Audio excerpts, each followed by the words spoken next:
Tonight, ready for a long, hot summer, firefighters put through their paces to keep themselves and the community safe. And the pitch to Sandford to bring a pre-season footy match to Whyalla. This is Southern Cross News. Hello and great to have your company tonight. Also this evening, plans for a country club in Port Pirie not exactly off the table as we thought. But first tonight, Federal MP for Grey Rowan Ramsey is fast losing patience with the SA government's inaction on Port Augusta's Joy-Baluke Bridge. 5 months after the footbridge was closed, people are still having to cross the highway via a very narrow pedestrian walkway. It's the only way through from east to west, and pedestrians are having to watch their step as they navigate their way next to oncoming traffic on the Joy-Baluke Bridge. Rowan Ramsey says it's amazing no one has been injured. When I was driving across the bridge the other morning, I saw 3 kids riding their push bikes across to school.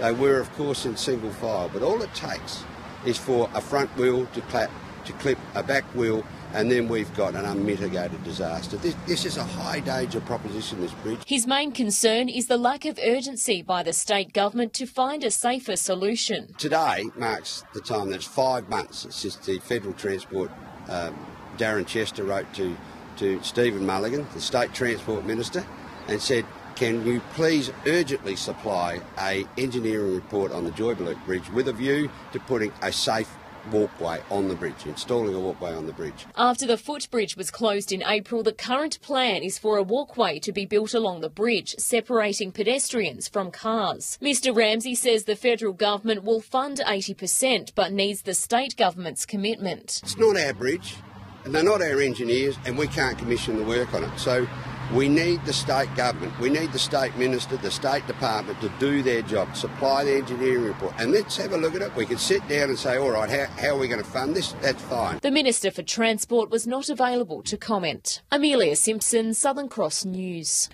With drug use and addiction such a critical community concern, health professionals are also reminding prescription drug users about the danger of overdosing. Tomorrow marks International Overdose Awareness Day, a chance for those who have lost loved ones to help others save lives. It's a shocking statistic. Nearly 4 Australians die every day from a drug overdose, most of them from prescription medication. Overdose affects thousands of families, including tomorrow's ambassador, Kim Ledger, the father of late Oscar winner Heath Ledger. But the dangers also extend locally and have deadly impacts on our regional communities. The risk with prescription medication is if you then mix it with other drugs, and particularly with alcohol, the risk of overdose is really high, and we do see it. We see it in our stars in the media when those things happen. We also see it, unfortunately, too often in our communities. Prescription medication poses a significant threat because of its wide availability. Authorities are concerned about a growing trend of users buying illegal medication. We're unfortunately hearing stories of people doctor shopping and going to Adelaide. The government's recent pledge to stop the hurt campaign has led West Coast youth to form drug action teams, and they're seeking information from people most affected. People that have used in the past or are currently using are the experts, and we want to hear from them. Tomorrow rallies will be held and silver ribbons will be worn to raise awareness and hopefully save lives. Unfortunately, we know and the evidence shows that half the reason people won't go and get support or help is because they're scared about what people are going to think of them. Jason Kemp, Southern Cross News. Police are on the hunt for the culprit behind the theft of a racing motorbike in Whyalla, Jenkins. Police were called to the home on Stockman Court on Monday after the red Honda CRF dirt bike with a distinctive number 22 motorsport sticker on the front disappeared. Anyone with information is urged to contact Crime Stoppers. Rex Airlines is celebrating a very good year in the skies. The regional airline service has quadrupled profits over the past year, announcing a result of more than $17 million. That is up from last year's $4 million. One of the key drivers of that result is the introduction of recent community fares on routes like Broken Hill to Sydney. The airline sold 250 of those fares in the first 3 weeks of releasing the tickets. Well, it looks as though plans for a country club in Port Pirie are not exactly off the table. The BH Community Club is still keen to merge with the golf club to create a new venue, even though residents say it will cause more noise and encourage gambling. On Monday, Southern Cross News was told plans for the country club had been shelved. Too much resistance from local residents and concerns around poker machines. The BH community says it wasn't given enough time to fulfil Senator Nick Xenophon's request of providing more information on the transfer of 20 poker machines to the golf club. We decided that it was in our best interest at this point in time to withdraw our application for the transfer of our licence and the gaming licence to the golf club. The BH Community Club is now hoping to resubmit the application after the next state election, hoping a change of parliament will help the application pass. The time frame is undecided at this point in time, but within the next few months we'll be re-tendering and putting forward a new application for the transfer of our licences. Chairman Brenton Clark says the club will address noise concerns. We don't regard there will be any noise issues for the residents because it's not pop music or rock music, it's just general good country and western type music. And Vice President of the Port Pirie Golf Course, Grant Norton, says they are also keen to get the application right. It has been a waiting game for 18 months to nearly 3 years, I think, so yeah, what's another 6 months? It's certainly not a done deal. We are going ahead as previously planned. We believe it's a good union between us and the golf course, in particular for the tourism for Port Pirie. Rachel Nell, Southern Cross News. After the break, Port Lincoln firefighters ready to face another long, hot summer.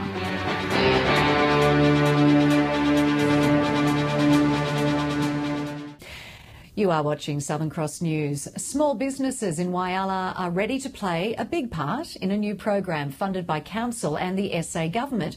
John Hunt has more on what's being called the Small Business Friendly Council. It's been a challenging 15 months for many in Whyalla, with REM's uncertain future making many nervous about investment, and small businesses were not immune to the pain. They're what keep our community alive. There's a lot of jobs in that area, and so very, very important for us to get involved. The Small Business Friendly Council aims to lift cooperation between all levels of government, working with local suppliers to open doors to new opportunities. Getting the councils to think about small business in their decision-making process. It's about getting councils to pay small business on time. It's about procuring locally. Mr. Chapman says there are many people committed to growing the region. You've got a great Chamber of Commerce here. That chamber working very closely with the council, you can overcome issues. As the city of Whyalla looks to better times, Ron Hay from the Chamber of Commerce says it's important local operators are not left out of any new opportunities. This helps to secure a process that will mean that small businesses will be paid on time. John Hunt, Southern Cross News. Well, if you've ever wondered what Broken Hill Council gets up to during its meeting, from tonight you can tune in to a live stream of proceedings. For the first time ever, Council will be live streaming tonight's meeting through social media. Top of the agenda for tonight will be the future of the city's library, annual financial statements and the big issue around town, of course, our water. The meeting started just a few minutes ago and you can catch all the action on the Broken Hill City Council Facebook page. Meantime, 2 new police rookies have started in Broken Hill, fresh from their graduation last week. The probationary constables will spend 3 years in the Silver City. Out of the station and walking the streets. It's very pleasing to have young probationary constables come to the far west to commence their policing career. Gabrielle Lagos and Ashley Robson have only just arrived in the Silver City, completing their induction duties and getting settled in. They are part of the 220 new recruits who graduated into the New South Wales Police Force 2 weeks ago. So they're just being introduced to the station, the people who work in the station and their roles, the local area. Hailing from Lake Macquarie on the east coast of New South Wales, Ashley says she's enjoying the dramatic change in scenery and is keen to get out and make a difference. So I've always been on the beach, so this is definitely a new experience for me and my husband. So looking really forward to the outback and what Broken Hill has to offer. After spending some time in London, becoming a police officer was always in the back of Gabrielle's mind. Now at 35 years old, he's ready for his first shift this weekend and is full of praise for his new home. It is very remote, but once you get into town, it's like any other big city. People are friendly, the coffee's good, which helps. But look, so far so good, yeah. They'll join 3 other probationary constables within the Barrier Command. The pair will be seconded to Broken Hill for the next 3 years. Patrick Reinke, Southern Cross News. The Army has been called in to deal with an old hand grenade found on a property on the York Peninsula.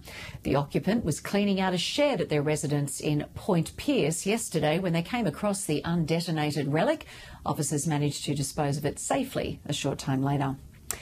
The next phase of Port Augusta's Northern Power Station demolition has been postponed by a week due to technical difficulties. Flinders Power planned to demolish the turbine generator ring beams tomorrow morning, but the explosive charge felling is now scheduled for Thursday next week.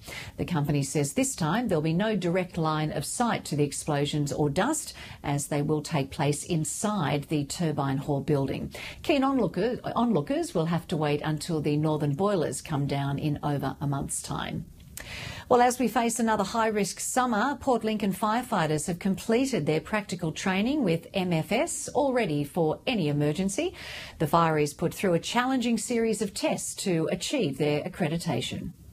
Gas masks on, fire suits airtight, poisonous chemicals leaking from a nearby car rollover. This is a rare look at how emergency crews train to keep us safe. The job is extremely dangerous. They do get into hazardous situations.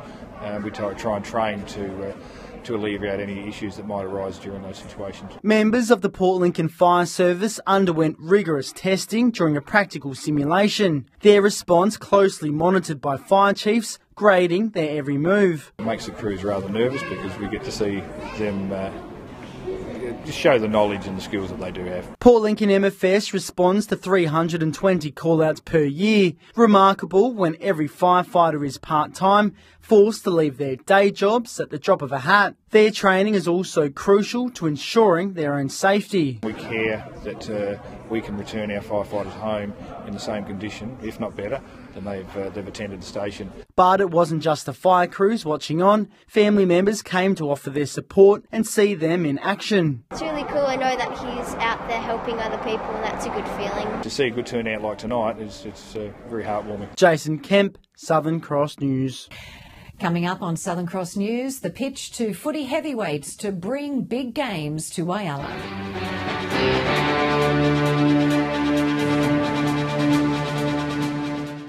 Welcome back. Well, Whyalla footy fans could soon be in for a SANFL spectacle. Plans are underway to bring the Crows and North Adelaide to the region next season, but there are concerns over whether Bennett Oval will be up to scratch for the match. Whyalla is without doubt one of the state's die-hard football territories, home to SA's greatest ever footballer Barry Robrin. However, it's been a long time since the AFL scheduled a pre-season match in the city, 1999 in fact, and it's been 20 years since the last SANFL match, but that could be about to change. We would like to schedule a game next year between North Adelaide and the Crows in the SANFL game. Whyalla is in North Adelaide's development zone, while the Crows have a strong following. The league is taking games to Clare and the Riverland in recent years, while Port Lincoln recently hosted an AFL pre-season game. Huge for the area, and Port Lincoln have been able to upgrade their oval and facilities because of that. However, Bennett Oval will need work before anything is approved, with the facilities more than 50 years old, and the playing surface requires significant upgrading. This place here was built in 1963. It's pretty well past its use-by date. We need to do something about it. One of the options for improving the surface is blocking any training sessions at Bennett Oval next year. Only play weekend football on here in next season. Hopefully that will give the grass a bit of a chance to breathe. And if all goes to plan, well, then we'll put Whyallah's hand up for an AFL game. John Hunt, Southern Cross News. Port Pirie residents might have noticed a big tent in town this week. Circus Royale has opened for performances, and Rachel Nell went along to meet the cast.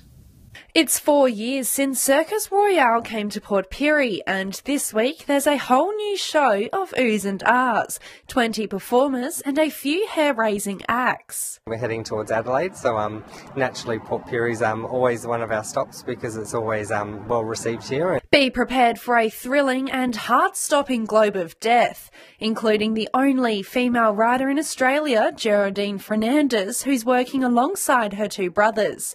The audience often quite amazed to see a woman when the helmet comes off. Sometimes they say that I'm crazy, or sometimes they say that it's really scary, but it's really cool to see that I get a reaction from the people. As expected, kids big and small are just loving the circus and all its excitement. I love the clown. I can't wait for the clown. You can catch the circus tonight and tomorrow night in Port Pirie before it runs away to Kadina for the weekend, hitting Jamestown next week. Rachel Nell, Southern Cross News.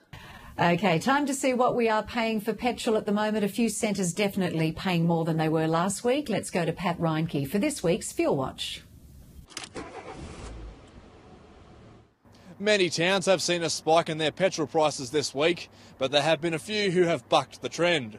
Starting with unleaded, and Port Lincoln continues its rise but stays on $1.24. Whyalla and Port Augusta are the only two to see green on the board. Whyalla has dropped by almost a cent to also sit on $1.24, while Port Augusta has fallen to $1.25. It's been a very bad week for Port Pirie. The price has increased by 4 whole cents. Kadina has seen a bit of movement, while Broken Hill has jumped a bit to settle on $1.26. Adelaide motorists are seeing red after an almost 20-cent surge put their price up to $1.37. To diesel now, and Port Lincoln is the only Spencer Gulf town to break even. It's bad news for Whyalla. The Steel City now has the most expensive price for diesel at $1.29. Port Augusta continues to see green, while Port Pirie and Kadina experience small jumps in their prices. Broken Hill has broken even, and Adelaide is about the same. So as we come to the end of August, let's hope September has a few market influences that flow through the bowsers. Now remember, these prices are the regional averages, and they do not reflect any one particular outlet. If you happen to find a spot that does sell unleaded or diesel for cheaper, be sure to let us know on our Facebook page. Ali. Your local weather is next, and it will feel a lot more like summer than spring in a few days' time.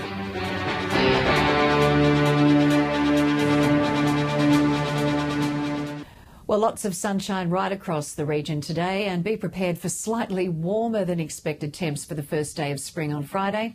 Today, though, Port Augusta was our warmest centre with a top of 21. Port Pirie made it to 19, 16 for most other areas, and sunny in Adelaide. To the satellite, just a light shower or two from an unstable southerly trough with some high cloud keeping the north of the state rain-free. Tomorrow on the water, the winds will be from the northeast at 20 knots, seas on a moderate south to southwesterly swell up to a metre, and sunrise at 6:41 and sunset at 5:59. Tomorrow's conditions will continue to be fine. A little bit warmer for most centres though. Port Augusta will go from 3 to 23, sunny and 24 for Whyalla. Broken Hill will get down to 0 tonight before a maximum of 19, and coolest tomorrow will be Clare for 17 and 19 if you are heading to Adelaide. To the 4-day outlooks, as we mentioned, things warming up considerably as we work towards Friday before a cooler change will arrive on Saturday, making things a little bit windy but not a lot of rain. Whyalla will enjoy a max of 28 on Saturday before watching temps drop back to 17 Sunday, and that change will also cool down Port Augusta from 30 degrees on Saturday. Port Pirie will maybe get a shower or two when that change arrives, and Clare is going to enjoy 23 on Saturday and then 11 on Sunday, and sunshine all the way for Broken Hill with a warm one for the footy finals before that southerly arrives. That is your local news for this evening. You can stay in touch via Facebook and Twitter, and you can also see any of tonight's stories again on our YouTube channel. I am Ali Drower. Thank you so much for your company tonight. Our new face of Southern Cross News, Fraser Goldsworthy, will be in the chair from tomorrow, so looking forward to welcoming him. Until then, enjoy the rest of your night.